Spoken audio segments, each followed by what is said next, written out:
कागज के बड़े शेर एक बार फिर से हो गए ढेर। टीम इंडिया के टॉप ऑर्डर ने एक बार फिर से नाक कटाई और तीसरे दिन ही शर्मनाक हार करवा दी। जी हां, पहला टेस्ट मैच जब हम पर्थ में जीते थे तो हम बहुत खुश थे और ये लग रहा था कि यार टीम इंडिया ने इतनी अच्छी शुरुआत की है, अब इसे जारी रखें तो हमारा WTC फाइनल तक पहुंचने का सपना पूरा हो सकता है और हम ऑस्ट्रेलिया को ऑस्ट्रेलिया में 4-0 से हरा सकते हैं। लेकिन दूसरे टेस्ट में पहली पारी में भी हमारे टॉप ऑर्डर के बल्लेबाज फ्लॉप हुए थे, दूसरी पारी में भी वही हुआ और तीसरे दिन ही टीम इंडिया की एक शर्मनाक हार हो चुकी है। कौन है इसके जिम्मेदार, जानने के लिए वीडियो को पूरा देखें। दरअसल पहली पारी में इंडिया 180 पर ऑल आउट हो गई थी। सबको पता था पहली पारी में यशस्वी पहली बॉल पर आउट हो गए थे और अब उन्होंने दूसरी पारी में भी नाक कटी है। दूसरी पारी में उनके बल्ले से सिर्फ 24 रन निकले हैं, सेट होकर आउट हो गए। इसके बाद जो दूसरे गुनहगार हैं आज के, वो हैं KL राहुल। पहली पारी में थोड़ा बहुत रन बनाए थे, 37 रन बने थे, लेकिन दूसरी पारी में फिर फ्लॉप,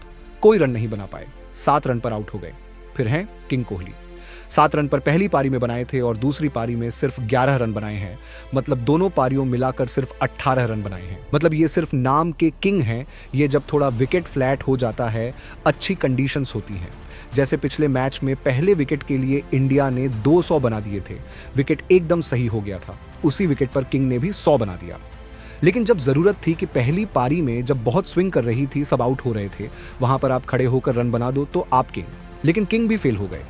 उसके बाद शुभमन गिल, किंग के साथ साथ प्रिंस भी फेल हो गए। पहली पारी में 41 रन बनाए थे, सेट होकर आउट हो गए थे। दूसरी पारी में भी अच्छे दिख रहे थे, सेट थे, 28 बना चुके थे, लेकिन फिर आउट हो गए। आप सेट होकर क्यों आउट हो रहे हो यार? अगले हैं कप्तान रोहित शर्मा।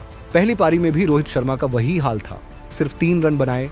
दूसरी पारी में भी देख लीजिए, 6 रन बनाए। ऐसा लग रहा था कोई एफर्ट नहीं डाल रहे बैटिंग में। आखिर में रविचंद्रन अश्विन अन्ना, आप ऑलराउंडर हैं, आपसे थोड़ी बैटिंग की उम्मीद तो टीम करती है, पर आप पहली पारी में ठीक खेले और 22 रन बनाए। पर दूसरी पारी में जब टीम को जरूरत थी और आपको पता था कि आपको बाउंसर डाले जाएंगे, तो आपने हर गेंद पर छक्का मारना था और आप सिर्फ 9 रन पर आउट हो गए। बॉलिंग भी आपकी घातक नहीं रही, तो आप भी फेल रहे।